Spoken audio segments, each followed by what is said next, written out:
Cape Henlopen was one of the most beautiful places in America. Over 5,000 acres of public protected land. I'm proud of the work that I did to preserve it. Deep in that park is a bench that carries my son's name. I go there sometimes alone, sometimes with my kids or my grandkids, sometimes with Beau's 2 children. It's amazing and peaceful and beautiful, and a great reminder of the moral obligation we have to preserve and protect this planet. You know, there is no more urgent crisis facing this nation or the world than the threat posed by climate change. We know it, we see it, in increasing frequency of extreme weather, rising sea levels, warming temperatures, shrinking snow cover and ice sheets and glaciers. NASA tells us the scientific evidence is unequivocal, and our military leaders tell us that climate change will be one of the biggest causes of instability and world conflict in the future. And yet, President Trump refuses to see it. He denies the evidence in front of his own eyes. He hides the climate science produced by his own administration and is actively working to roll back what progress we've already made. We don't have any time to waste. I'm proposing a climate plan that's as big as the challenge we face.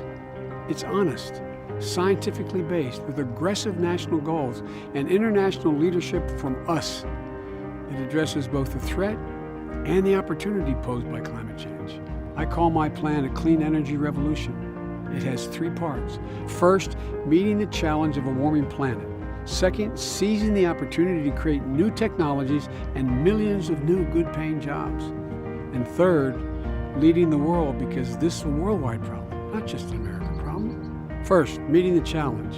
As president, I will use every authority available to me. I will accept no half measures, and I will make it clear in this election that if you vote for me, you're voting for a mandate for Congress to pass my climate plan. Quite frankly, we need to put the fear of God into Congress that they will lose their seats if they do not act. Overall, my plan invests $1.7 trillion in securing our future so that by 2050, the United States will be 100% clean energy generated economy with net zero emission. I will start on day 1 when I reissue every executive order in the Obama-Biden administration that has been reversed by President Trump. Second, seizing the opportunity.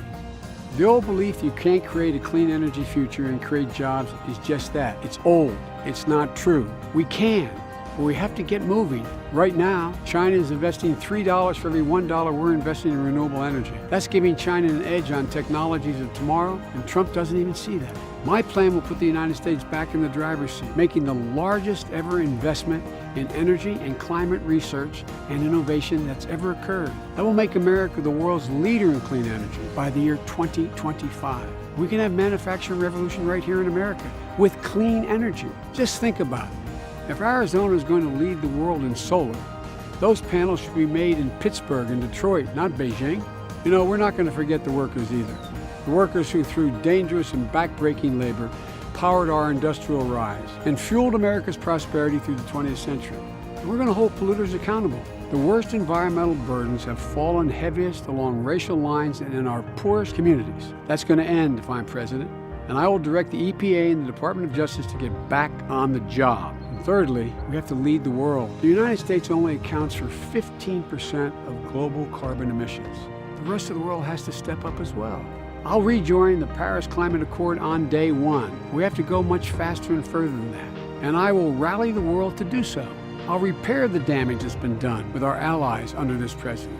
I have personal relations with nearly every world leader, and I will use those relationships to convene a climate world summit in America with the top emitters of greenhouse gases on the planet. We're going to reclaim America's global climate leadership, rallying other nations to follow our example and raise their emissions targets.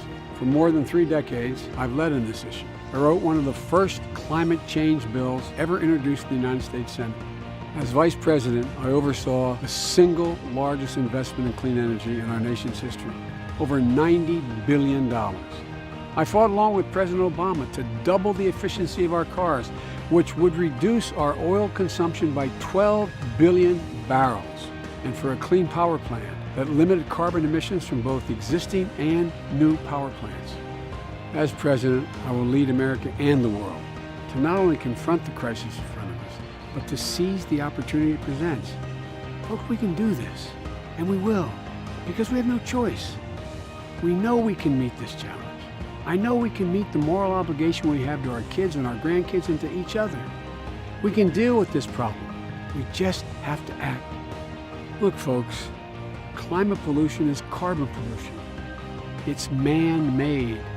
We created the problem, and we can solve it if we act now. This is what America does best, solving big problems with big ideas. That's who we are. That's who we've been. We're the United States of America, and there's not a single thing we cannot do, and the world badly needs us to do it.